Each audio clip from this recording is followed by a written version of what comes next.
స్తోత్రము కలుగునుగాక. సత్యదైవార్చన పాటల పుస్తకములోని 143వ పాట పాడుతూ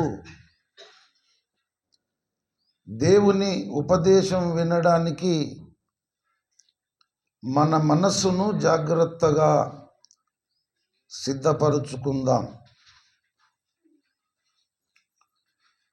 ప్రేమ, యేసుని ప్రేమ, అది ఎవ్వరు కొలువలేనిది.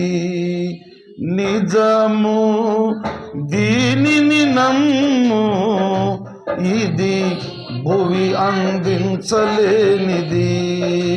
నిజము, దీనిని నమ్ము, ఇది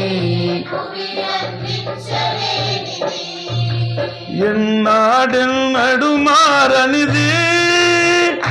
నా యేసుని దివ్య ప్రేమ ఎన్నాడెన్నడు వీడనిది. నా యేసుని నిత్య ప్రేమ ఎన్నాడెన్నడు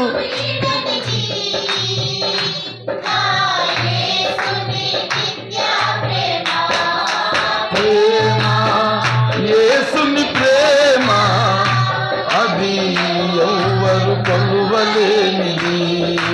నిజము, దీనిని నమ్ము, ఇది నిజము.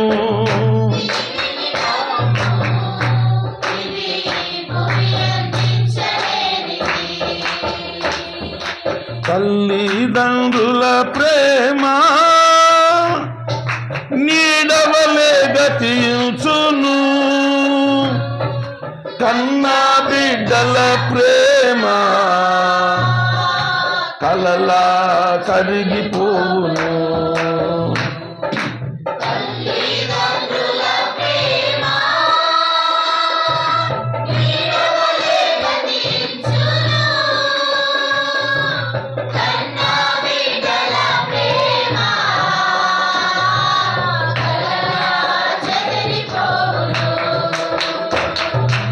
ఎన్నాడెన్నడు మారనిది.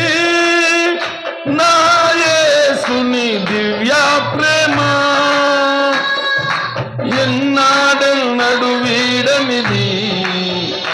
నా యేసుని నిత్య ప్రేమ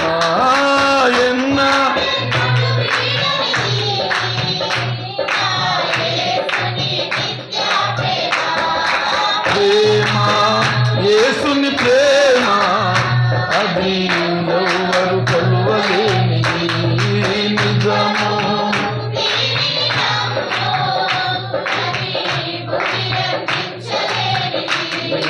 నిజము, దీనిని నమ్ము.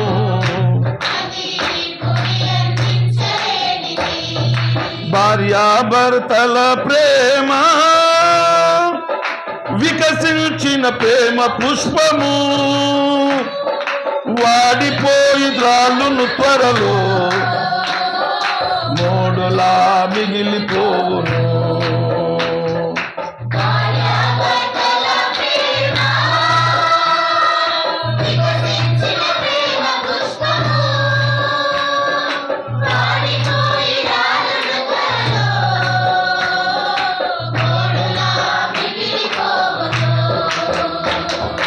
ఎన్నాడెన్నడు మారనిది.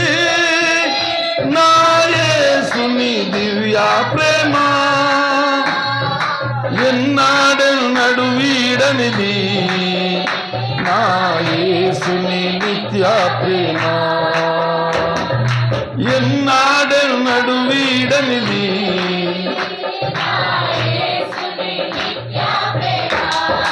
ప్రేమ, యేసుని ప్రేమ, అది ఎవ్వరు కొలువలేనిది.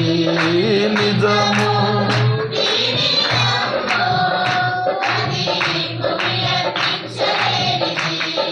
నిజము, దీనిని నమ్ము,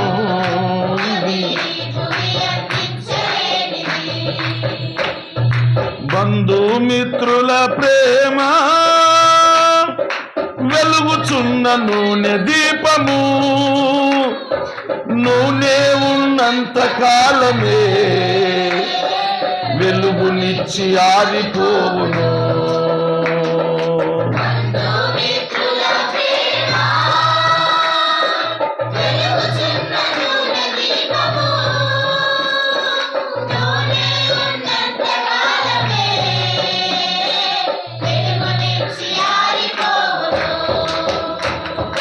ఎన్నాడెన్నడు మారనిది నా యేసుని దివ్య ప్రేమ, ఎన్నాడెన్నడు వీడనిది నా యేసుని నిత్య ప్రేమ.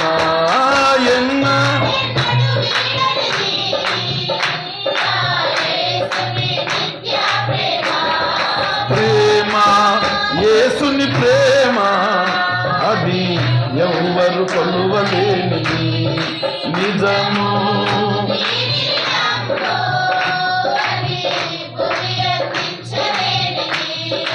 నిజము దీనిని నమ్ము, ఇది ధరణిలోని ప్రేమలన్నీయు స్థిరము కావు, తరిగిపోవును. క్రీస్తు యేసు కల్వరి ప్రేమ కడవరకు ఆదరించును.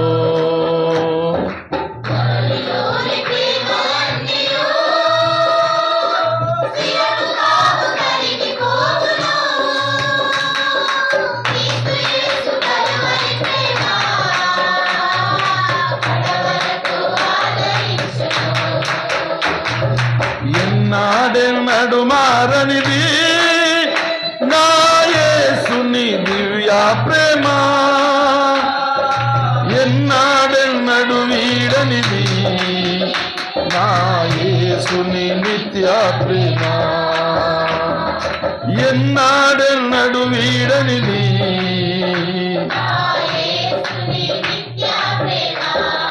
ప్రేమ యేసుని ప్రేమ అది ఎవ్వరు కొలువలేనిది నిజము, దీనిని నమ్ము. నిజము దీనిని నమ్ము.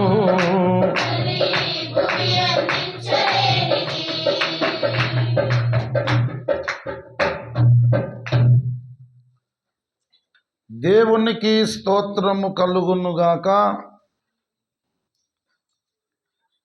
ఈ 2026వ నూతన సంవత్సరములోని మొట్టమొదటి బైబిల్ స్టడీ ప్రార్థనా కూటానికి దేవుని ఆత్మచేత నడిపించబడిన వాక్య ప్రేమికులకు, సత్య ప్రేమికులకు, పరమగురువైన క్రీస్తునాథుని యొద్ద నేర్చుకోవడానికి విచ్చేసినటువంటి యేసునాథుని శిష్యులకు, శిష్యురాండ్రకు ప్రభువైన యేసుక్రీస్తు పరిశుద్ధ నామంలో నా హృదయపూర్వకమైన వందనాలు, కృతజ్ఞతలు తెలియజేస్తున్నాను. ఈ సమయంలో నేరుగా దేవుని పరిశుద్ధ వాక్యములో నుండి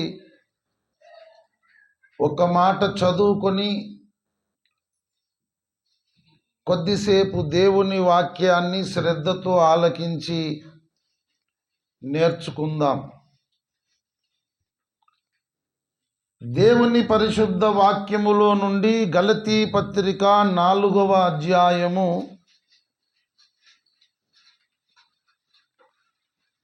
12వ వచనాన్ని నేనే చదువుతున్నాను. దయచేసి బైబిల్ తెరచి చూడండి, శ్రద్ధతో ఆలకించండి. గలతీ పత్రిక 4వ అధ్యాయము 12వ వచనం. సహోదరులారా, నేను మీ వంటి వాడనైతిని గనుక మీరును నా వంటి వారు కావలెనని మిమ్మును వేడుకొనుచున్నాను. చదువబడిన ఈ లేఖన భాగమును దేవుడు మన వినికిడిలో ఆశీర్వదించునుగాక. ప్రభువునందు నాకు అత్యంత ప్రియులారా, దేవుడు మనలను పిలిచినటువంటి పిలుపును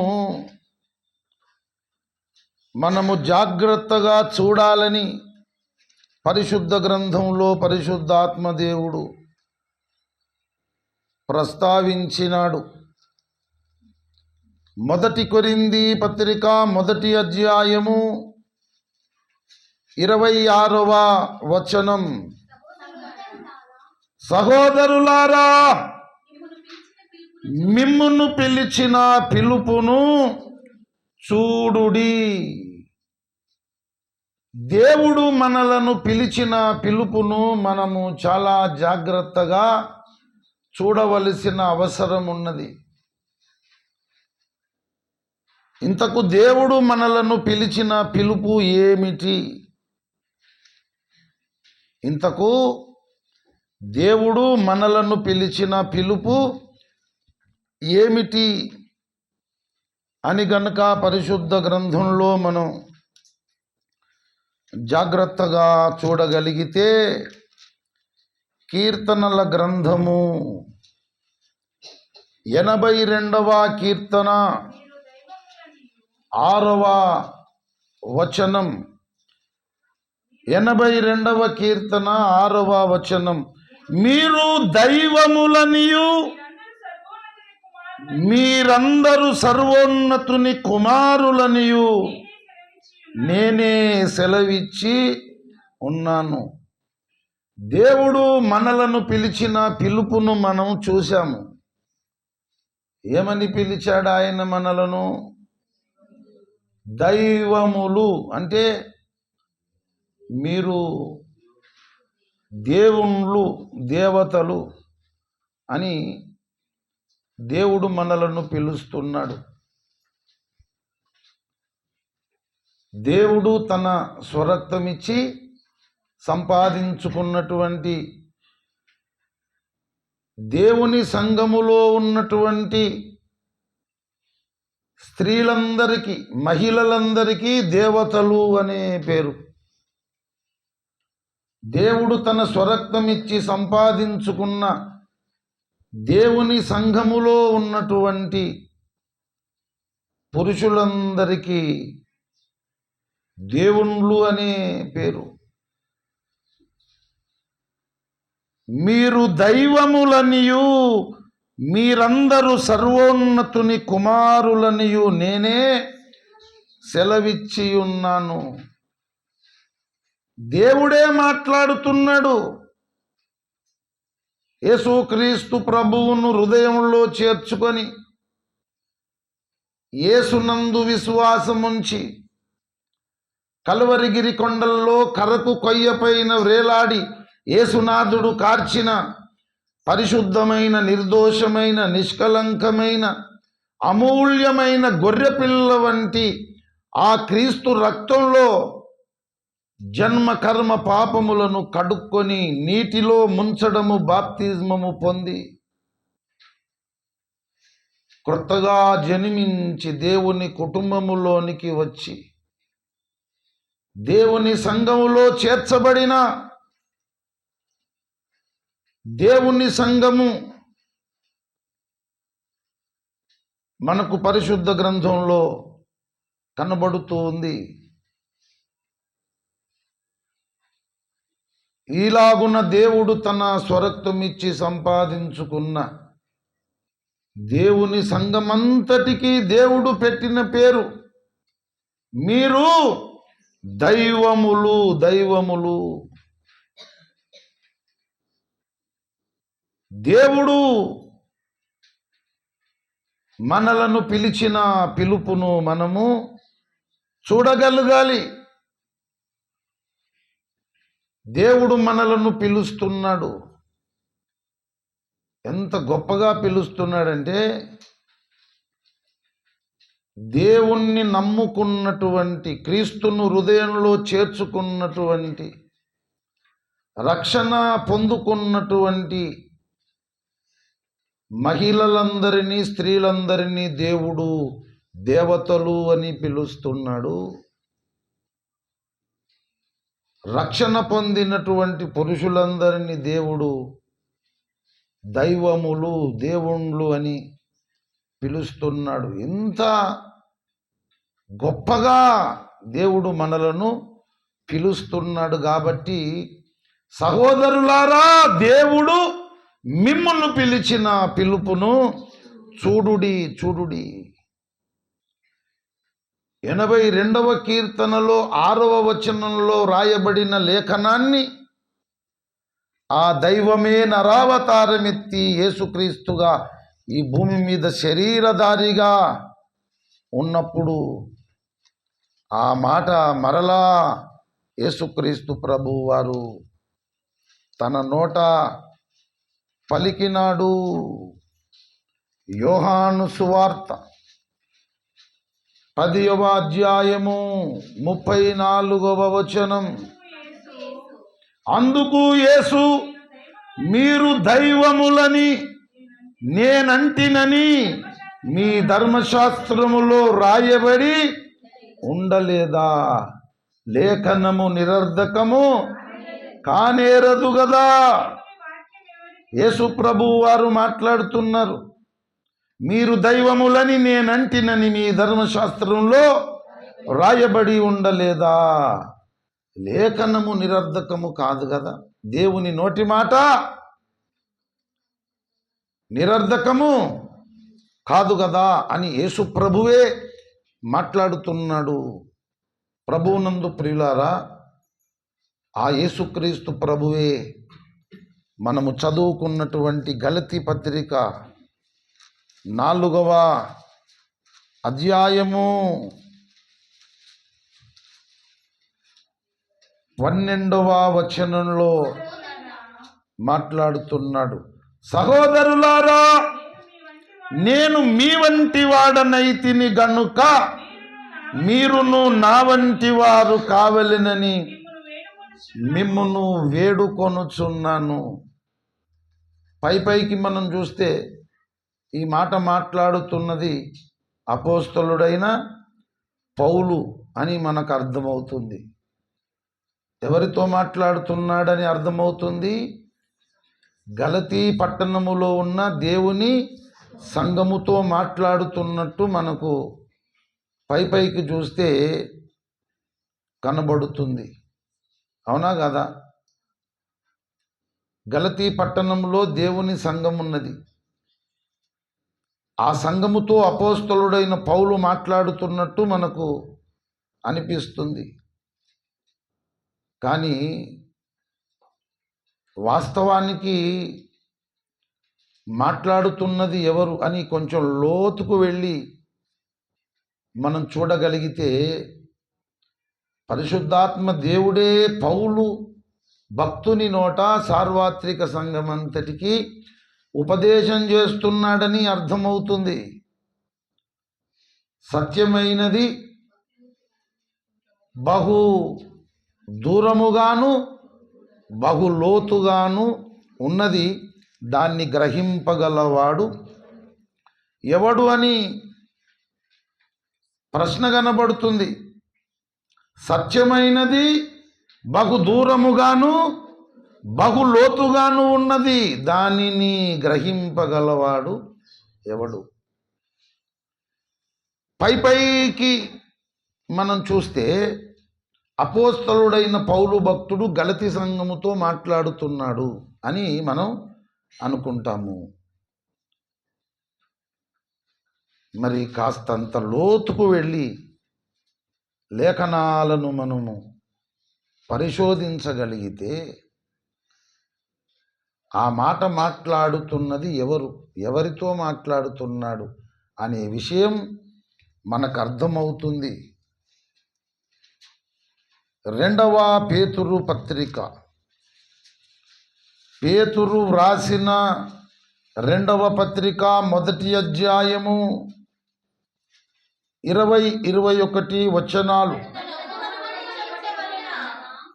ఒకడు తన ఊహను బట్టి చెప్పుట వలన లేఖనములో ఏ ప్రవచనమును పుట్టదని మొదట గ్రహించుకొనవలెను. ఏలయనగా ప్రవచనము ఎప్పుడును మనుషుని ఇచ్చను బట్టి కలగలేదు గాని మనుషులు పరిశుద్ధాత్మ వలన ప్రేరేపింపబడిన వారై దేవుని మూలముగా పలికిరి. జాగ్రత్తగా మీరు ఆలోచించండి, గ్రహించండి, నేర్చుకోండి. ఎవడైనా సరే ఒకడు తన ఊహను బట్టి చెప్పుట వలన పరిశుద్ధ గ్రంథములోని లేఖనములో ఏ ప్రవచనము కూడా పుట్టదని మొదట మనము గ్రహించుకోవాలి. మరి ప్రవచనం అనేది ఎప్పుడైనా సరే మనుష్యుని ఇచ్చను బట్టి కలగదు. కానీ మనుషులు పరిశుద్ధాత్మ వలన ప్రేరేపింపబడిన వారై దేవుని మూలముగా పలుకుతారు. గనుక పరిశుద్ధ గ్రంథములో ఉన్నటువంటి లేఖనాలు, పరిశుద్ధ గ్రంథములో ఉన్నటువంటి ప్రవచనాలు మనుషులే పలికినారు కానీ మనుషులను పరిశుద్ధాత్మ దేవుడు పలికించినాడు.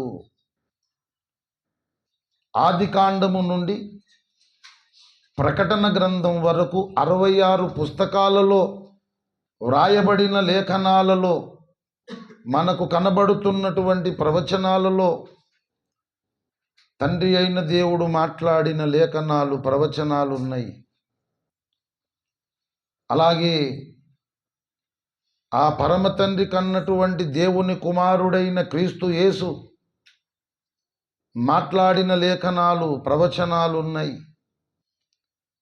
అలాగే త్రిత్వములోని 3వ వ్యక్తి అయినటువంటి పెంతెకోస్తు పండగ దినమున మేడ గది మీదికి దిగి వచ్చిన పరిశుద్ధాత్మ దేవుడు మాట్లాడిన లేఖనాలు, ప్రవచనాలు పరిశుద్ధ గ్రంథంలో ఉన్నాయి.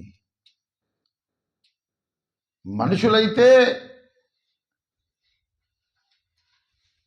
పలికారు, అది వాస్తవమే. ఆ మనుషుల నోట పలికించి మాట్లాడినది పరిశుద్ధాత్మ దేవుడు, యేసునాథుడు, పరమ తండ్రి. మనుషులను పూర్తిగా తమ స్వాధీనములోనికి, ఆధీనంలోనికి తీసుకొని పూర్తిగా వశపరుచుకొని మనుషుల నోట దేవుడే పలికిన లేఖనములు, ప్రవచనములు పరిశుద్ధ గ్రంథంలోనికి వచ్చాయి. ఇది వాస్తవిక సత్యము. మరి గలతీ పత్రిక 4వ అధ్యాయం 12వ వచనంలో ఎవరు మాట్లాడుతున్నారు? గలతీ పత్రిక 4:12లో మాట్లాడుతున్నది ఎవరు? సహోదరులారా, నేను మీ వంటి వాడనైతిని గనుక మీరును నా వంటి వారు కావలెనని మిమ్మును వేడుకొనుచున్నాను. మనం ఈ చదువబడిన లేఖనములోని మాట పౌలు భక్తుడే గలతీ సంఘముతో మాట్లాడుతున్నాడు అని మనం అనుకుంటే, గలతీ సంఘములో ఉన్నటువంటి విశ్వాసులు కానీ విశ్వాసురాండ్రు కానీ మనుషులా కాదా? మనుషులా కాదా? మనుషులే. గలతీ సంఘముతో మాట్లాడుతున్నది పౌలు భక్తుడే అనుకుందాం. పౌలు భక్తుడు కూడా మనిషా కాదా? మనిషే. జాగ్రత్తగా మనసును పెట్టండి. గలతీ సంఘములో ఉన్న సంఘ సభ్యులందరూ నీలాంటి నాలాంటి మనుషులే. గలతీ సంఘముతో ఉపదేశము చేస్తున్న దైవజనుడు అపోస్తలుడైన పౌలు భక్తుడు కూడా నీలాంటి నాలాంటి మనిషే. అలాంటప్పుడు ఆ మాట మనం ఆలోచిస్తే పౌలు భక్తుడే గలతీ సంఘముతో మాట్లాడుతున్నాడు అనుకుంటే ఆ మాటకు అర్థమే లేదు. ఉదాహరణకు నేను చెబుతున్నాను, ఇక్కడ మీకు వాక్యోపదేశం చేస్తున్నటువంటి వ్యక్తి ఎవరు? ఒక మనిషి. చేస్తున్న వాక్యోపదేశం వింటున్నటువంటి మీరందరూ కూడా మనుషులే. ఇప్పుడు నేనే మాట్లాడుతున్నాం మీ అందరితో. సహోదరులారా, నేను మీ వంటి వాడనైతిని గనుక మీరందరూ నా వంటి వారు కావాలనని మిమ్మల్ని వేడుకొనుచున్నాను. ఇప్పుడు నేను మనిషిని, మీరు కూడా మనుషులే. నేను మీలాంటి మనిషినైతిని గనుక మీరు నాలాంటి మనుషులు కావాలి అని వేడుకొనుచున్నాను అంటే దానికి అర్థము లేదు. ఒకవేళ ఇదే స్థలములో యేసుప్రభు ఉండి ఉపదేశం చేస్తున్నాడు అనుకో, సహోదరులారా నేను మీ వంటి వాడనైతిని గనుక మీరు నా వంటి వారు కావాలని నేను మాట్లాడుతున్నాను అన్నాడు అనుకో, ఆ మాటకు అర్థం ఉన్నది, పరమార్థం ఉన్నది. యేసుక్రీస్తు ప్రభువు ఎవరు? ఏమై ఉన్నాడు? ఆయన ఏమై ఉండి ఎటువంటి వాడయ్యాడు అనేది ఫిలిప్పీ పత్రిక స్పష్టంగా మనకు చూపిస్తుంది. ఫిలిప్పీ పత్రిక 2వ అధ్యాయం, ఫిలిప్పీ పత్రిక 2వ అధ్యాయము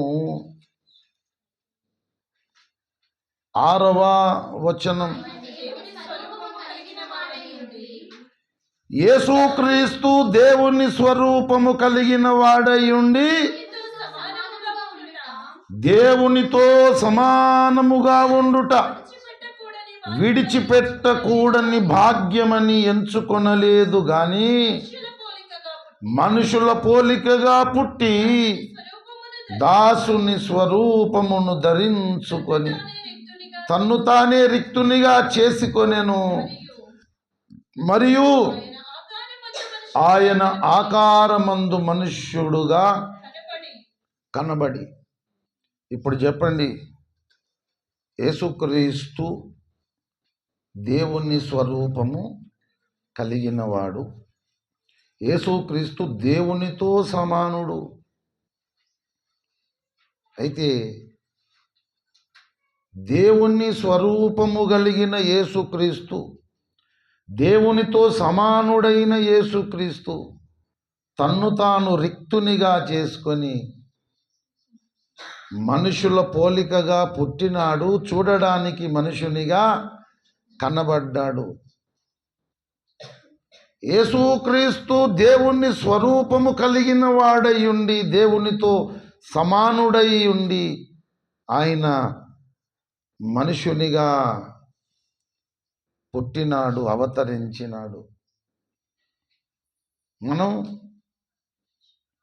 పుట్టడమే మనుషులుగా పుట్టినాము, కానీ ఆయన మాత్రము దేవుని స్వరూపము కలిగిన వాడు, దేవునితో సమానుడు. కానీ నీలాంటి నాలాంటి రక్తమాంసయుక్తమైన దేహము దాల్చి దేవుడేమైనాడు చెప్పండి? మనిషి అయినాడు. మనం పుట్టడమే మనుషులుగా పుట్టినాము గనుక భగవంతుడు నీలాంటి నాలాంటి మనిషి మనుషులమైన మనతో మాట్లాడుతున్నాడు. ఏమని మాట్లాడుతున్నాడు? నేను మీ వంటి వాడనైతిని. అయ్యాడా కాలేదా చెప్పండి? దేవుడు మనలాంటి వాడైనాడు. యేసుక్రీస్తు మనలాంటి మనిషి అయినాడు. ఎందుకోసము? మనము ఆయన వంటి వారము కావాలని. ఒక్క మాటలో చెప్పాలంటే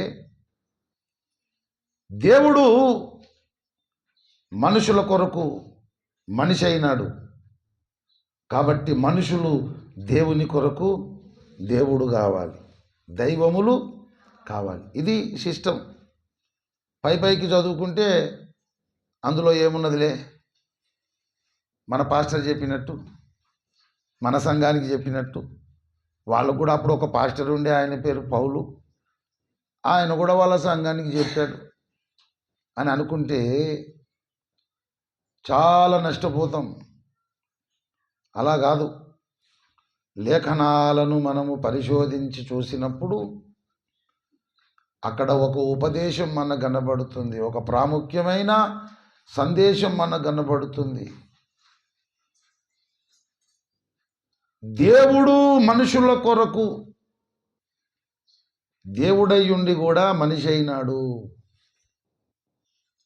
ఎందుకొరకు? మనుషులు దైవములు కావాలని. ఆ మాట చెబుతున్నాడు. సహోదరులారా, నేను మీ వంటి వాడనైతిని గనుక మీరు నా వంటి వారు కావాలని మిమ్మల్ని వేడుకొనుచున్నాను. ప్రభువునందు ప్రియులారా,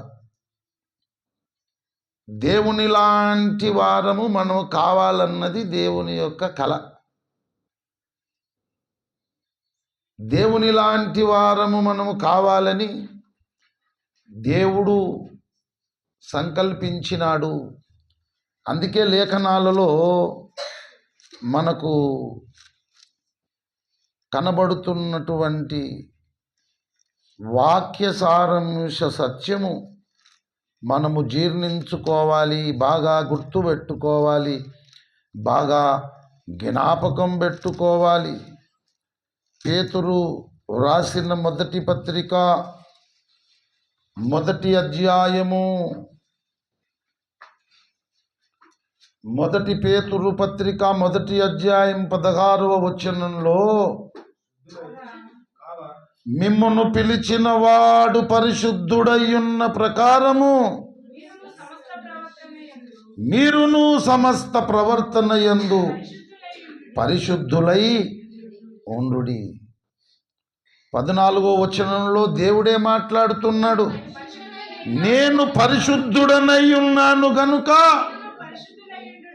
మీరును పరిశుద్ధులై ఉండుడని రాయబడి ఉన్నది. దేవుడే మాట్లాడుతున్నాడు. దేవుడు ఏమని మాట్లాడుతున్నాడు? నేను పరిశుద్ధుడనై ఉన్నాను గనుక మీరును పరిశుద్ధులై ఉండాలి. అంతేకాదు, నేను పరిపూర్ణుడను గనుక మీరు కూడా పరిపూర్ణులుగా కనబడుతారు అన్నాడు. మత్తయి సువార్త 5వ అధ్యాయం 48వ వచనం, మీ పరలోకపు తండ్రి పరిపూర్ణుడు గనుక మీరును పరిపూర్ణులుగా ఉండెదరు. మీ పరలోకపు తండ్రి పరిశుద్ధుడు గనుక మీరును పరిశుద్ధులుగా ఉండాలి. మీ పరలోకపు తండ్రి పరిపూర్ణుడు గనుక మీరును పరిపూర్ణులుగా ఉండాలి. ఇటువంటి పరిశుద్ధులను సంపూర్ణులుగా చేయడానికే దేవుడు కొంతమందిని అపోస్తలులు గాను, కొంతమందిని ప్రవక్తలను గాను, కొంతమందిని సువార్తికులను గాను, కొంతమందిని కాపరులను గాను, కొంతమందిని ఉపదేశకులను గాను దేవుడు నియమించాడు. ఎఫెసీ పత్రిక 4వ అధ్యాయం 13వ వచనం, పరిశుద్ధులు సంపూర్ణులగునట్లు క్రీస్తు శరీరము క్షేమాభివృద్ధి చెందుటకును పరిచర్య ధర్మము జరుగుటకును ఆయన కొందరిని అపోస్తలులను గాను, కొందరిని ప్రవక్తలను గాను, కొందరిని సువార్తికులను గాను, కొందరిని కాపరులను గాను, ఉపదేశకులను గాను నియమించను. ఇప్పుడు అర్థమవుతుంది ఆ సబ్జెక్టు. దేవుడు పరిశుద్ధుడు గనుక మనం పరిశుద్ధులుగా ఉండాలి. దేవుడు పరిపూర్ణుడు గనుక మనము పరిపూర్ణులుగా ఉండాలి. అందుకే దేవుడు పరిశుద్ధులను సంపూర్ణులను చేయడానికి కొంతమంది సేవక గణాన్ని దేవుడు ప్రత్యేకంగా నియమించినాడు. వాళ్ళు 5 విధములు, 5 రకాల దైవజనులు: అపోస్తలులు, ప్రవక్తలు, సువార్తికులు, ఉపదేశకులు, కాపరులు. వీళ్ళు దేవుడు నియమించిన సేవక గణం. ఎందుకొరకు నియమించాడు? సంఘము క్షేమాభివృద్ధి చెందుటకు. అపోస్తలుల ప్రవక్తలను సువార్తికులను ఇచ్చే. అపోస్తలుల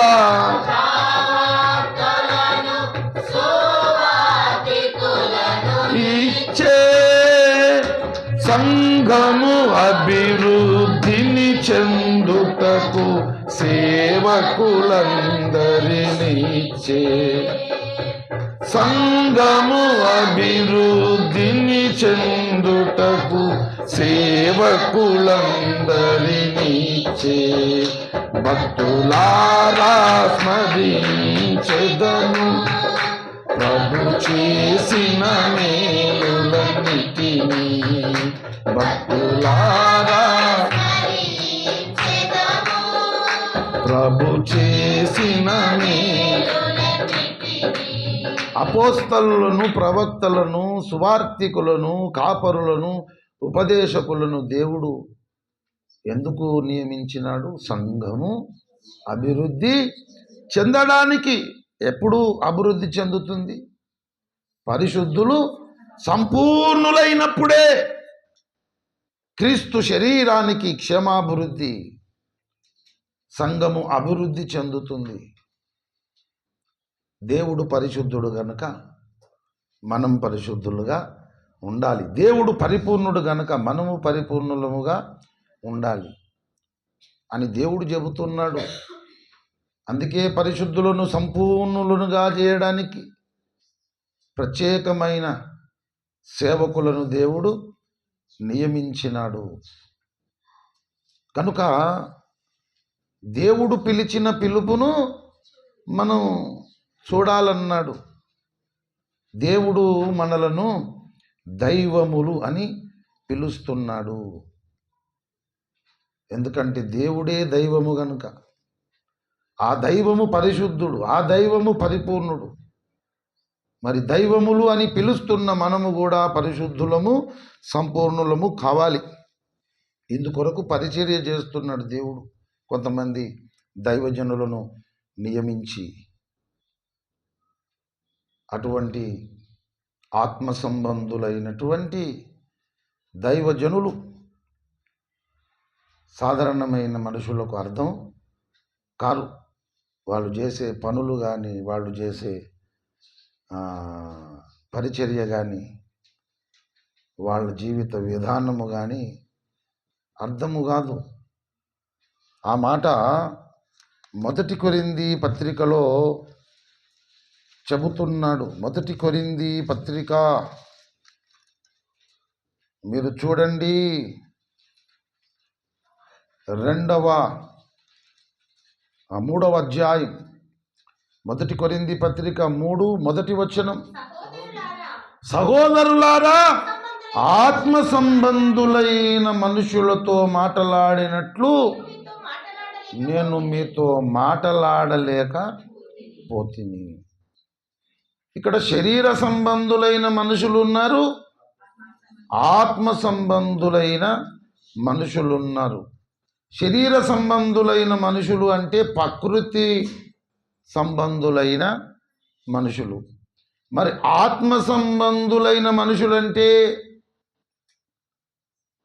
దేవుని సంబంధులైన మనుషులు.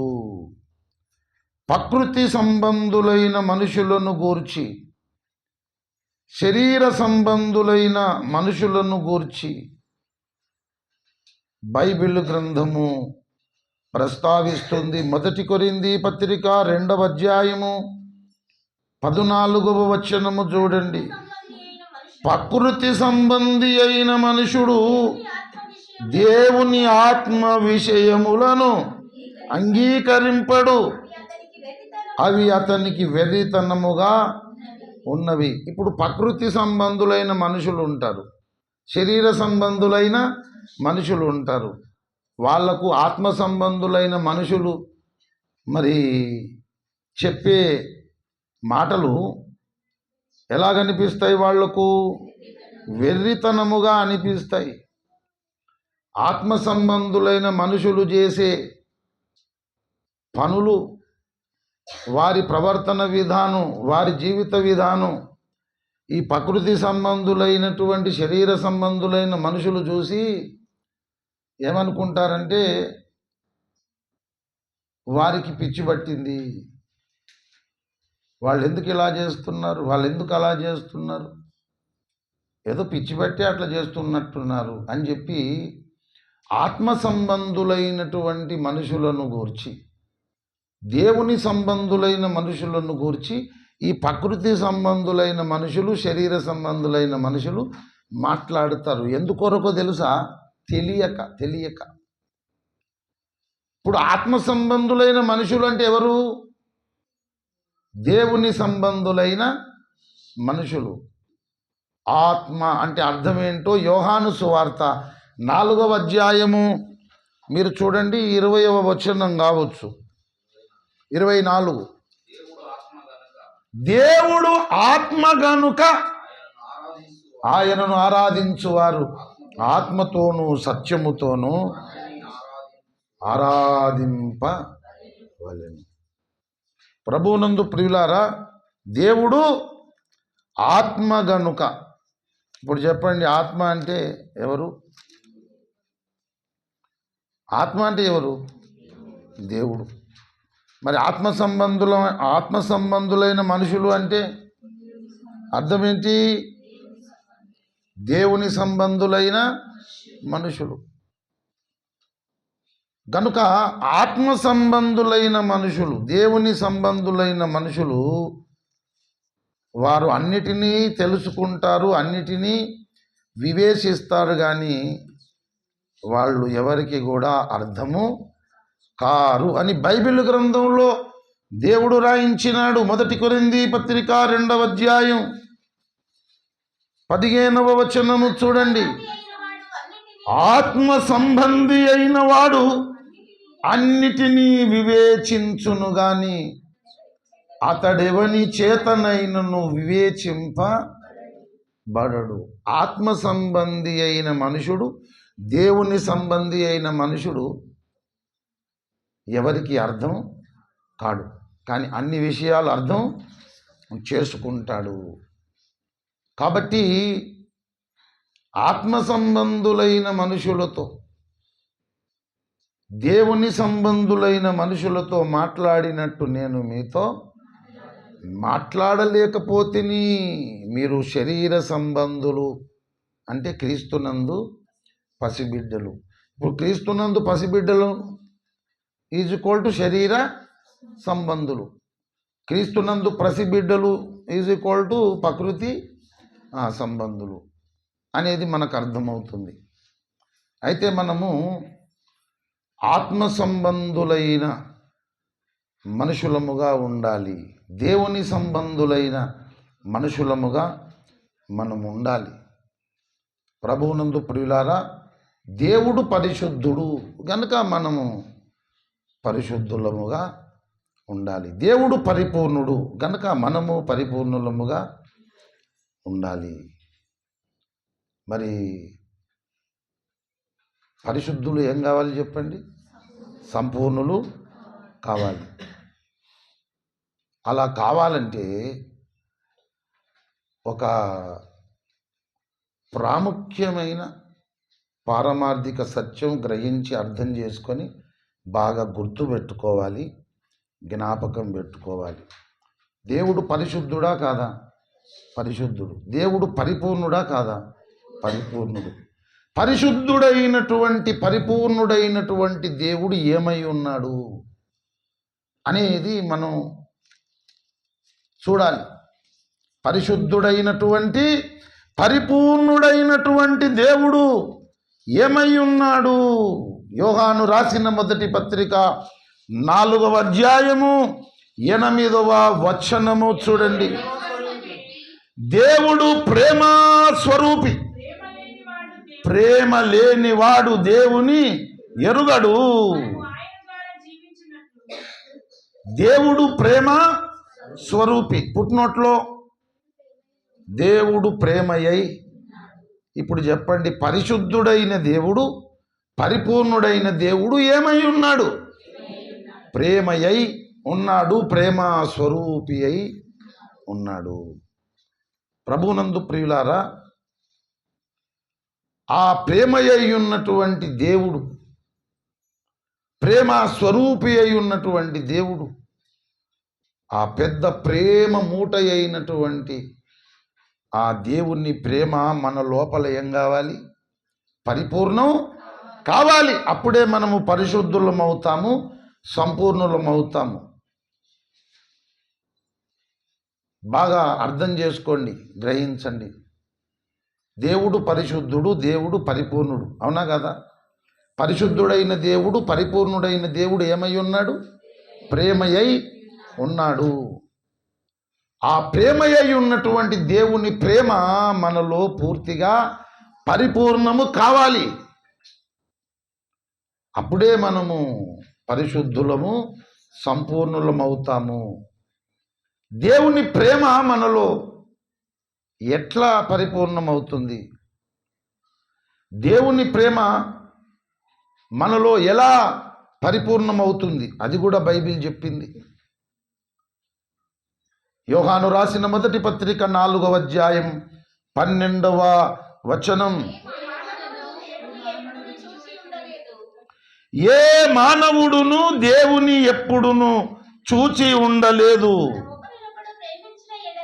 మనము ఒకనినొకడు ప్రేమించిన ఎడల దేవుడు మనయందు నిలిచి ఉండును. దేవుని ప్రేమ మనలో సంపూర్ణమగును. దేవుని ప్రేమ మనయందు సంపూర్ణమగును. ఎప్పుడగును? దేవుని ప్రేమ మనయందు సంపూర్ణమగును అన్నాడు కదా. ఎప్పుడు సంపూర్ణమవుతుంది? మనము ఒకరినొకడు ప్రేమించినప్పుడు. దేవుణ్ణి ఎవరమైనా చూసామా? చూడలేదు. బైబిలే చెప్పింది, ఏ మానవుడు ఎప్పుడును ఎన్నడును దేవుణ్ణి చూసి ఉండలేదు. అందుకే దేవుడు అంటాడు, కనిపించే సాటి మనిషిని ప్రేమించనోడు ఆ కనిపించని దేవుణ్ణి ప్రేమించలేడు. గుర్తుపెట్టుకోండి, కనిపించే సాటి మనిషిని ప్రేమించని వాడు కనిపించని ఆ దేవదేవుణ్ణి ఎప్పటికీ ప్రేమించలేడు. మనము ఒకరినొకడు ప్రేమించుట వలన, మనము ఒకరినొకడు ప్రేమించుట చేత దేవుని ప్రేమ మనలో సంపూర్ణమవుతుంది. ఆ దేవుడే మన యందు నిలిచి ఉంటాడు. దేవుడే మన యందు నిలిచి ఉంటాడు గనక దేవుని ప్రేమ ఏమవుతుంది? మనలో సంపూర్ణమవుతుంది. ధర్మశాస్త్రం అంతా ఒక్క మాటలో చెప్పేశాడు దేవుడు.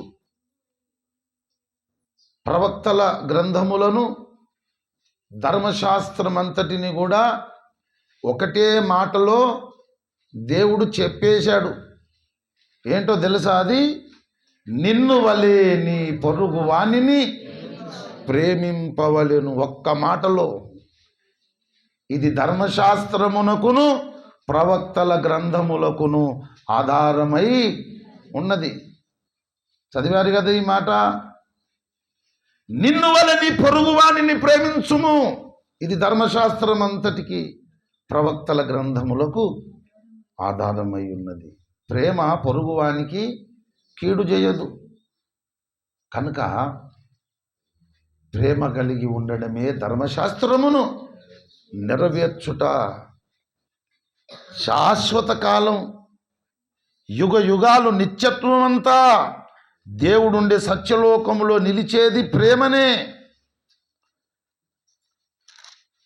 ఆ మాట పరిశుద్ధ గ్రంథంలో పరిశుద్ధాత్మ దేవుడు రాయించినాడు. 1 కొరింథీ పత్రిక 13వ అధ్యాయం 13వ వచనం. 1 కొరింథీ పత్రిక 13:13 కాగా విశ్వాసము, నిరీక్షణ, ప్రేమ ఈ మూడును నిలుచును, వీటిలో శ్రేష్టమైనది ప్రేమయే. భవిష్యత్తులో ఓ కాలం వస్తుంది. ఆ కాలం వచ్చిన తర్వాత మనకు నిరీక్షణ అవసరం లేదు. భవిష్యత్తులో ఒక కాలం వస్తుంది. ఆ కాలం వచ్చిన తర్వాత మనకు విశ్వాసం కూడా. ఇప్పుడు యేసునందు విశ్వాసం ఉంచినాము, యేసయ్య రాకడ కొరకు నిరీక్షిస్తున్నాము. యేసయ్య రెండవసారి వచ్చేసాడు. ఇక విశ్వాసంతో పని ఏముంది? అవునా కదా? కనిపించని దానిని నమ్మడమే విశ్వాసం కదా. మరి యేసయ్య కనబడుతున్నాడు, ఇక విశ్వాసం అవసరం లేదు. యేసయ్య రెండవసారి వచ్చేసాడు. వస్తానన్న యేసురాడు, రాకమాన్న అంటే వచ్చేసాడు. ఇక మనకు నిరీక్షణతోటి అవసరం లేదు. మరి ప్రేమతోటి కూడా అవసరం లేదు. ఇక ప్రేమ స్వరూపి, ప్రేమ అయి ఉన్న దేవుడే పెద్ద ప్రేమ మూటనే దొరికిండు కనుక ఇక ప్రేమతోటి కూడా మనకు అవసరం లేదని చెప్తుందా బైబిల్? ప్రేమ నిలుస్తుంది. వీటిలో శ్రేష్టమైనది ప్రేమయే. ఎందుకంటే ప్రేమ శాశ్వత కాలం ఉంటుందన్నాడు 13:8. ప్రేమ శాశ్వత కాలముండును, ప్రవచనములైనను నిరర్ధకములగును, భాషలైనను నిలిచిపోవును, జ్ఞానమైనను నిరర్ధకమగును. ప్రేమ మాత్రం నిరర్ధకం కాదు. ప్రేమ శాశ్వత కాలం ఉంటుంది. కనుక ప్రవక్తల గ్రంథాలకు, ధర్మశాస్త్రానికి ఆధారం ఏంటి? నిన్ను వల్ల నీ పొరుగువాన్ని ప్రేమించు. మనం ఒకరినొకడు ప్రేమించుట చేత దేవుణ్ణి అయితే మనం ఎవరూ చూడలేదు, కానీ మనుషులనైతే చూస్తున్నామా లేదా? కాబట్టి మనం ఒకరినొకడు ప్రేమించుట చేత దేవుడు మన యందు నిలిచి ఉంటాడు. దేవుని ప్రేమ మన యందు సంపూర్ణమవుతుంది. ఎందుకంటే దేవుడే ప్రేమయ్య ఉన్నాడు గనుక, ఆయనే పెద్ద ప్రేమ మూట గనుక ప్రేమించడం నేర్చుకోవాలని బైబిల్ చెబుతుంది. ప్రభువునందు ప్రియులారా, ప్రేమిస్తే ఏమవుతుంది? మహా అయితే వాళ్ళు మరల తిరిగి మనలను ప్రేమిస్తారు. అంతకు మించి ఇంకేముంటుంది? నన్ను ప్రేమించు వారిని నేను ప్రేమిస్తున్నానన్నాడు యేసయ్య. ఏం నేర్చుకోవాలి మనం? ప్రేమించడం ఒకటి నేర్చుకుంటే పరిశుద్ధులం అవుతాము, సంపూర్ణులం అవుతాము. దేవుడు కన్న కలను నెరవేర్చిన వారం అవుతాము. దైవ ప్రేమను గుండెల నిండా, మనసు నిండా, హృదయము నిండా మనము నింపుకోవాలి. అటువంటి ప్రేమ కలిగినటువంటి ప్రేమ మూటలముగా ఈ లోకానికి వెలుగై మనము ప్రకాశించగలగాలి. ఉదాహరణకు ఒక మాట చెబుతున్నా. ఇప్పుడు మేము 4 అన్నదమ్ములు ఉన్నాం. మా 4రికి కూడా ఇద్దరిద్దరు పిల్లలు ఉన్నారు. ఇప్పుడు నాకు కూడా 2 పిల్లలు ఉన్నారు. మా 2 పిల్లల మీద నాకు ప్రేమ ఉంటుందా ఉండదా? ఉంటుందా ఉండదా? మళ్ళీ మా 3 తమ్ముళ్ళ పిల్లల మీద కూడా నాకు ప్రేమ ఉంటుందా ఉండదా? ఉంటుంది. సాధారణమైనటువంటి మానవ సమాజంలో సొంత పిల్లల మీద ఎక్కువ ప్రేమ ఉంటుంది. తమ్ముళ్ళ పిల్లల మీద ఆ లెవెల్లో ప్రేమ ఉండదు. ఇది వాస్తవమా కాదా మీరే మీ మనస్సాక్షిని అడగండి, చెబుతుంది. పాసంగం అనేది ఉంటుందా ఉండదా? నువ్వు ఎంత ప్రేమించినా స్వంత పిల్లలను, నీ కడుపున పుట్టిన పిల్లలను ప్రేమించినంతగా నీ తమ్ముళ్ళ కడుపున పుట్టిన పిల్లలను అదే లెవెల్లో నువ్వు ప్రేమించగలుగుతావా? యథార్థంగా చెప్పుకుందాం. కానీ నేను డిఫరెంట్. నాకు పాసంగం ఇంకా తమ్ముళ్ళ పిల్లల మీద ఉంటుంది. అర్థమైందా? చెప్పడానికి దమ్ము ధైర్యం ఉండాలి మైకు పట్టుకొని. ఇక్కడ దేవుడు ఉన్నాడు కదా, లేకపోతే వేషధారి ఏం మాట్లాడుతున్నావురా అని నెత్తి మీదకే రోడ్డు గట్టి చేస్తాడు ఆయన. అది ఉంటే చెప్పుకోగలుగుతాం. నాకు సమానమే కాదు, ఇంకా కొంచెం పాసంగము తమ్ముళ్ళ పిల్లల మీదనే ఉంటుంది. నన్ను నేను ప్రేమించుకున్న దానికంటే ఎక్కువగా నా తమ్ముళ్ళ మీద ఎక్కువ ప్రేమ ఉంటుంది. మరి అట్లా దేవుడు నన్ను ప్రేమతో నింపాడు కనుక జనజీవన స్రవంతిలో నేను డిఫరెంట్గానే కనబడతా.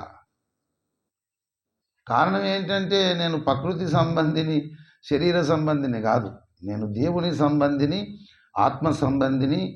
దేవుని ప్రేమ నాలో పరిపూర్ణము కావాలని ప్రతిక్షణము పరితపించి మోకరించినప్పుడెల్లా దేవుణ్ణి హృదయపూర్వకంగా అడిగేటువంటి ప్రార్థన పరుణ్ణి కనుక నేను చేసేటివి కొన్ని పిచ్చి పనుల్లాగా కనబడుతాయి. ఇప్పుడు నేను ఎప్పుడన్నా సిద్దిపేట వెళ్ళినప్పుడు హాస్టల్ ముందు నుంచి వస్తే అమూల్య, రక్షిత, నిస్సి ఉంటారు కదా, కొంచెం ఆ బయట పిల్లలు కనబడితే కారాపుతా, ఆ గేటు దాటి అందులో పోతాం. వీళ్ళు కనబడితే మాట్లాడొద్దామని. అక్కడ చాలామంది పిల్లలు ఉంటారు తెలుసా, చాలామంది ఉంటారు పిల్లలు. అంకుల్ ఫోను మాట్లాడతామంటే మీరు ఏడవనంటేనే నేను ఇస్తాను. ఏడిస్తే మాత్రం నేను లాక్కుంటే ఏడవం అంకుల్ ఏడవం మమ్మీ అని మరి కన్నీళ్ళు పెట్టొద్దు. ఎందుకంటే నేను వచ్చి మిమ్మల్ని ఏడిపించినాను అవుతా. మమ్మీ మీరు బాగున్నారా, మేము కూడా బాగున్నాం, మంచిగా తింటున్నాం, మంచిగా చదువుకుంటున్నాం అని చెప్పాలి అని చెప్పి మరి 2 ఫోన్లు ఇస్తాను నేను. ఓ పాత ఫోన్, కొత్త ఫోన్ ఉంది నా దగ్గర. ఇక వాళ్ళు మాట్లాడుతూ ఉంటారు. వాళ్ళు మాట్లాడుతూ ఉంటే ఇక కొంతమంది వచ్చి పేపర్ మీద రాసిస్తారు. ఏం పేపర్ మీద ఏం రాస్తారో తెలుసా? పైసలు ఇస్తారు, పేపర్ మీద రాసిస్తారు. వాళ్ళకు కొనుక్కొని తిందామని. బయట ఉంటుంది, దుకాణంలోకి పోనీయారు కదా, అంకుల్కి కొనుక్కరావా అని చెప్తే ఒక నలుగురి జమ చేసుకొని నేను గేట్ దాటిపోయి ఆ నలుగురి కొనుక్కొచ్చి మళ్ళీ వాళ్ళకి ఇచ్చిన తర్వాత వాళ్ళు తీసుకున్నసరికి మళ్ళీ ఒక బ్యాచ్ అంకుల్ మాకు. ఇట్లా నేను మొన్న 6 ట్రిప్పులు కొట్టినాను నేను. వాళ్ళు ఎవరో నాకేం తెలియదు, ఫోన్లు వాళ్ళు మాట్లాడుతూనే ఉన్నారు. అడిగిన ప్రతి ఒక్కరిని మాట్లాడించిన ఫోన్లో. ఎందుకంటే సెలవులు కదా, మా వాళ్ళు ఫోన్ లేపలేదట, రేపు 10 గంటలకు రావాలి అంకుల్, ఒక్క మాట చెప్తాం అంకుల్ అంటే ఎంతమంది అడిగారో అంతమందిని వాళ్ళ పేరెంట్స్తో మాట్లాడించిన 6 ట్రిప్పులు కొట్టినా నేను. ఆ తర్వాత ఎవరు కొనకరమ్మని అడగలేదు. మరి స్వీట్ దొరికిందండి, ఇచ్చారా? స్వీటు రక్షితకు, అమూల్యకు, నెస్సికి మీరు కారు కొన్నాను కనుక మీరు నోరు తీపి చేసుకోమని వీళ్ళకు ఇచ్చి, మరి వీళ్ళు కనబడలే. ఇక అమూల్య కనబడదు కానీ రక్షిత కనబడలే, నెస్సి కనబడింది. నాకు 1 గంట టైం పట్టింది. నేను అర్జెంటుగా ఇంటికి రావాలి. నిజంగా చెప్తున్నా, గంట టైం అయినా నాకు ఎంత ఇష్టం అంటే సంతోషం అనిపించింది నాకు. ఆ పిల్లలు వాళ్ళ సంతోషం. 1 గంట టైం అయినా. ఇప్పుడు అట్లా చూస్తే ఈ పెద్ద పాస్టర్కి ఏం పిచ్చి పట్టింది? వాళ్ళ పిల్లలా ఏంది, వాళ్ళకి ఈ ట్రిప్పులు తిరుగుడేంది, కొనిచ్చుడేంది అని అనుకుంటారా? నిజంగా చెప్పు. ఎంతో పని ఉంది, నేను అర్జెంటుగా ఇంటికి రావాలి. బ్యాంక్ కాడ కారు పెట్టి బ్యాంక్ మేనేజర్ ముందు ఫోటో దిగమన్నాడు ఆయన. అవసరమైతే మండే ఫోటో దిగినా పర్వాలేదు కానీ పిల్లల సంతోషమని నేను 1 గంట టైం స్పెండ్ చేసిన. కనబడ్డటువంటి అమూల్య వెళ్ళిపోయింది. అంకుల్ నేను పోతున్నాను. నిసి కూడా అంకుల్ నేను వెళ్ళిపోయింది. మీరు వెళ్ళండి అని చెప్పిన ఈ బ్యాచ్ మాత్రం ఒడుస్తలేదు. నిజంగా చెప్తున్నా, 1 అవర్ పట్టింది. నిమ్మలంగా అప్పుడు బయటకు వచ్చి నేను ఇట్లా నేను ఒకసారి కాదు ఎన్నిసార్లు నేను వెళ్ళినా నేను అలా చేయడం అనేది అలవాటు. మరి ఎందుకు అంటే ప్రేమనే దానికి కారణం. ప్రేమనే కారణం తప్ప వేరొక కారణం ఏమీ లేదు. వాళ్ళు ఏమన్నా నాకు డబ్బులు ఇస్తారా, నాకేమైనా లాభమా? పిల్లల సంతోషం. యశుప్రభు కూడా పిల్లలను అట్లా ప్రేమించాడు ఆయన శరీరధారిగా ఉన్నప్పుడు. యేసుప్రభు దగ్గరికి పిల్లలందరూ ఎందుకు పరిగెత్తుకొని వెళ్ళారు? ఆయన చుట్టూ ఎప్పటికీ పిల్లలంతా ఎందుకు చేరిపోయారు? మరి శిష్యులు గద్దించారు కదా, శిష్యులు గద్దించారు, ఎందుకు పిల్లలు తెస్తున్నారు? అది గద్దించిన శిష్యులనే యేసయ్య గద్దించాడు. చిన్న పిల్లలను నా యొద్దకు రానివుడి, ఇలాంటి వారిదే పరలోక రాజ్యమని ఎత్తుకొని వారిని ఆశీర్వదించాడు. పిల్లలు అట్లా ఇట్లా చూస్తే కొంతమంది బెదిరి చూస్తే వాడు మళ్ళీ రాడు. నేను పాడేది పాడుకుంటే చెప్పేది చెప్పుకుంటే అప్పుడప్పుడు పిల్లలు ఇట్లా అంట వాళ్ళ పని ఏదో నాతో మాట్లాడుతుండని మనకు దోస్తులు అయిపోతున్నారు. అట్లా ఎక్కువ మంది పిల్లలు కనుక మరి ప్రేమ అనేది మనలో పరిపూర్ణం కావాలంటే అది ప్రేమించుట చేతనే పరిపూర్ణం అవుతుంది తప్ప మనము ద్వేషిస్తే పరిపూర్ణం కాదు. మీరు ఒకరినొకరు ద్వేషించుకోవద్దన్నాడు దేవుడు, కానీ ఒకరినొకరు ప్రేమించుకోవాలన్నాడు. ఎట్లా?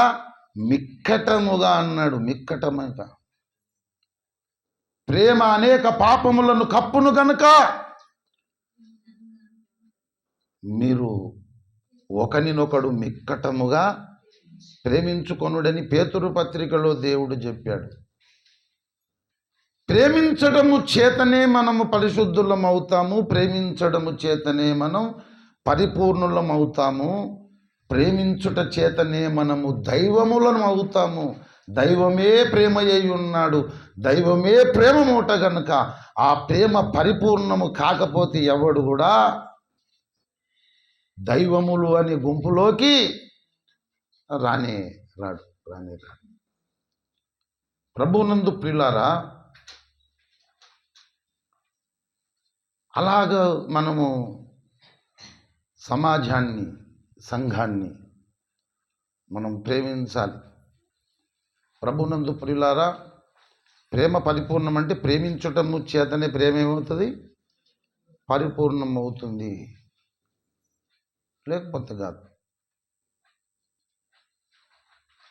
మరి ఎవరితో మనకేంటి అని ప్రేమ కలిగినోడు అనుకోడు.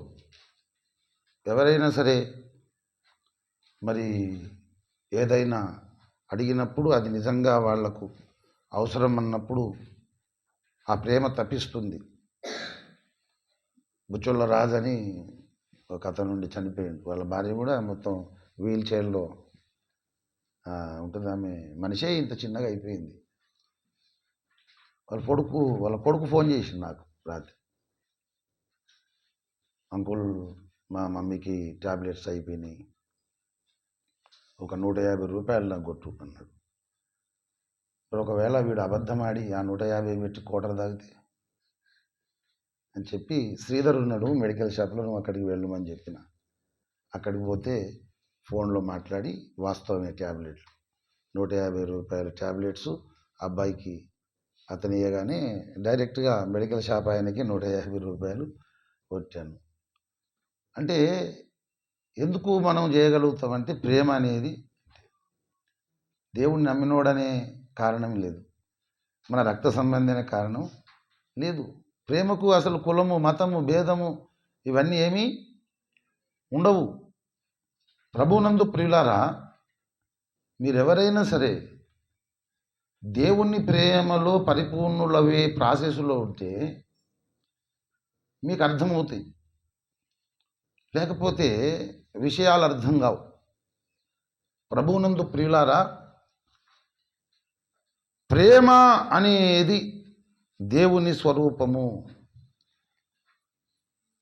దేవుణ్ణి ఎవడు ఎప్పుడు చూడలేదు, కానీ ఒకరినొకడు ప్రేమించుట చేత దేవుడు మన యందు నిలిచి ఉంటాడు. దేవుని ప్రేమ మనలో పరిపూర్ణమవుతుంది. ప్రభువునందు ప్రియులారా, అటువంటి ప్రేమ జ్వాలల కొరకు దేవుడు రెండవసారి రాబోతున్నాడు. అటువంటి ప్రేమ మూటల కొరకు దేవుడు రాబోతున్నాడు. ద్వేషాన్ని నింపుకొని ద్వేషపు మూటగా మారిపోయినోడే సైతాను, వాడే అపవాది.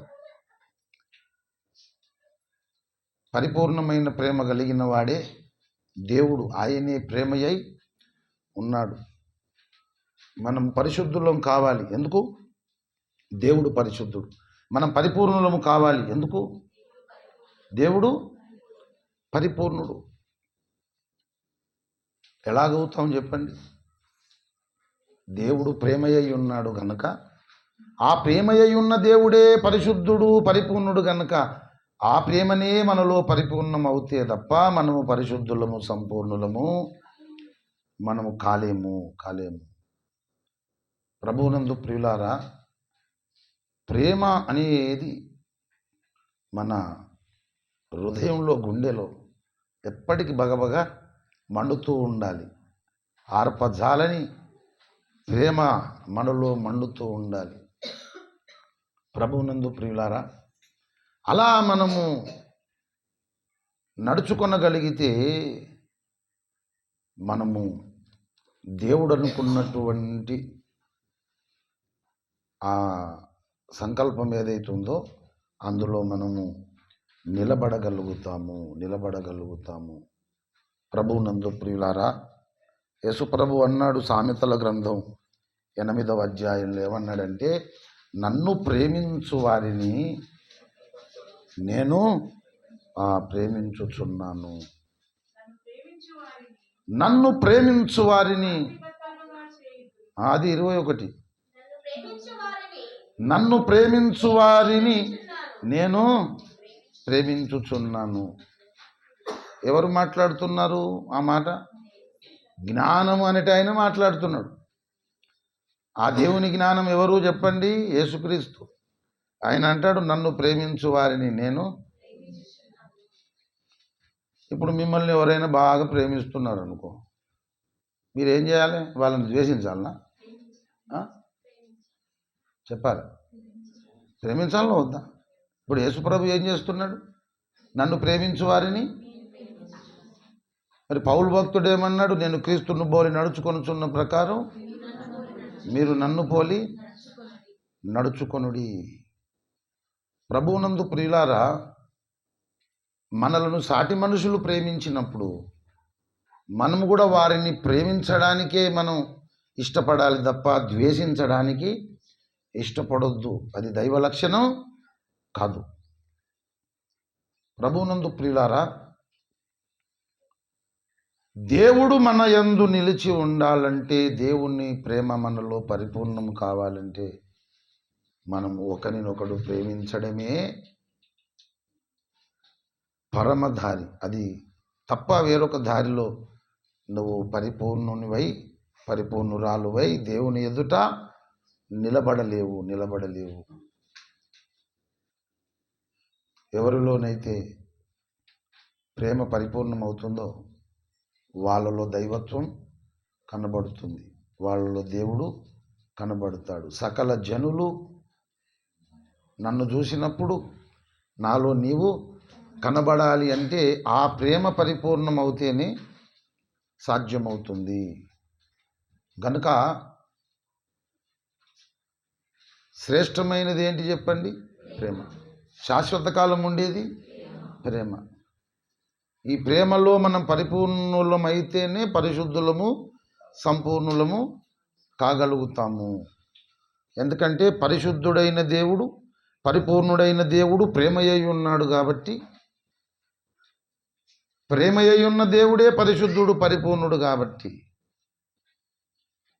ఆ ప్రేమ మన యందు పరిపూర్ణమైనప్పుడు, ఆ ప్రేమయ్య ఉన్న దేవుడే మన యందు నిలిచి ఉన్నప్పుడు మనము దేవుడు కన్న కలను నెరవేర్చి దేవుని ముందు నిలబడగలుగుతాము. దానికి ఏం చేయాలి? మనం ఏమీ లేదు. సాటి మనిషిని ప్రేమించే గుణం మన దగ్గర ఉండాలి. మనం ఒకరినొకడు ప్రేమించాలి. మరి ప్రేమలో ద్వేషం అనేది ఉండదు. ప్రేమలో ఏముంటుంది? త్యాగం ఉంటుంది.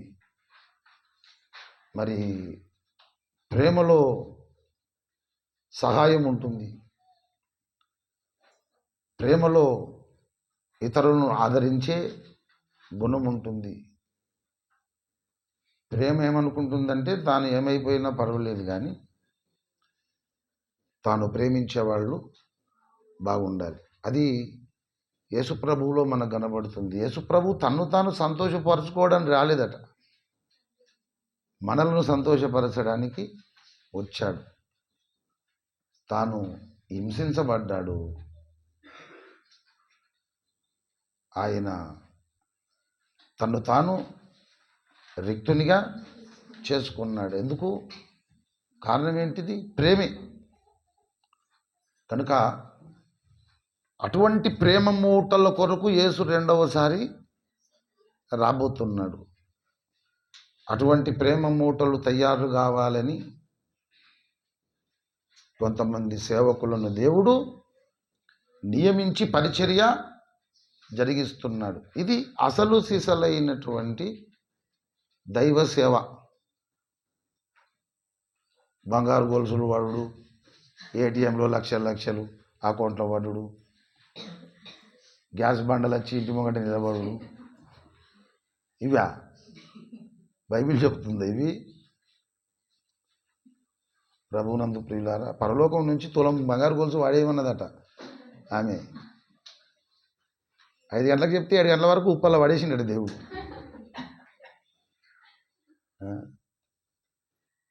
ఇక హౌస్లోని పెట్టి ఆడ తయారు చేస్తూనే ఉండాలి దేవుడు. ఇట్లా తులం గొలుసులు అడిగినా కొద్దిగా 2 తులాలు కూడా తయారు చేయాలి. నువ్వు తులం అడిగింది ఇంకొక ఆమె 2 అడుగుతుందేమో. మొత్తం హౌస్లోని తీసుకుపోయి దుకాణం పెట్టి ఊరికే గొలుసులను చూసుకుంటూ ఉండాలి. వీళ్ళు అడుగుతారు, నేను పడేస్తా. అదా ప్రభువునందు ప్రియులారా, మనం ఏం చదువుకున్నాం? సహోదరులారా, నేను మీ వంటి వాడనైతిని కనుక మీరు నా వంటి వారు. దైవము అయినటువంటి యేసే మనిషి అయినాడు. మనుషులమైనటువంటి మనం యేసు సారూప్యంలోకి రావాలి. ఇది అసలు సిసలైన భక్తి జీవితం. దీని కొరకు బతకాలి, దేవుని కొరకు ఊపిరి పీల్చాలి, దీని కొరకు జీవించాలి. దీని కొరకే రాత్రింబగళ్ళు మనం ప్రయాసపడి ప్రార్థన చేయాలి.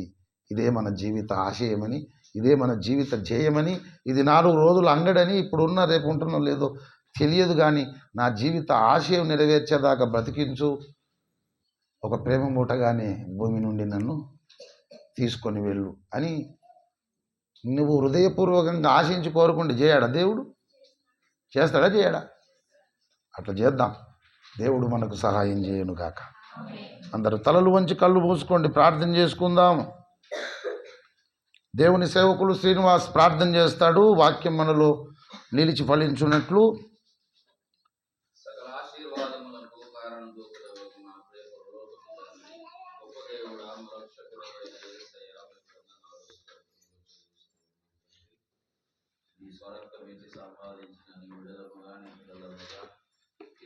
సంవత్సరంలో మరి మొదటి 2వ శనివారం నాడు బైబిల్ తరగతి పరిశోధన తరగతి అనే శీర్షికను బట్టి మీకు వందనాలు, కృతజ్ఞతాస్తుతులు చెల్లిస్తూ ఉన్నాం తండ్రి. బైబిల్ విద్యార్థులుగా మీ పాద సన్నిధిలో ఇంతవరకు దాకా మిమ్మల్ని గణపరిచి మహిమపరిచి మిమ్మల్ని స్తుతించి ఉంటుండగా ఆకాశ మహాకాశములు పట్టజాలని మా దైవమా, మీరు మా మధ్యలోనికి దిగి వచ్చినందుకై మీకు వందనాలు చెల్లిస్తూ ఉన్నాం. అద్భుతమైన నీ ఉపదేశము చేత మమ్మల్ని ఆదరించినందుకై మీకు వందనాలు, స్తోత్రములు తండ్రి. మీ దాసుని నోట నుండి ప్రతి మాటను మా కొరకు వివరించినందుకై మీకు వందనాలు.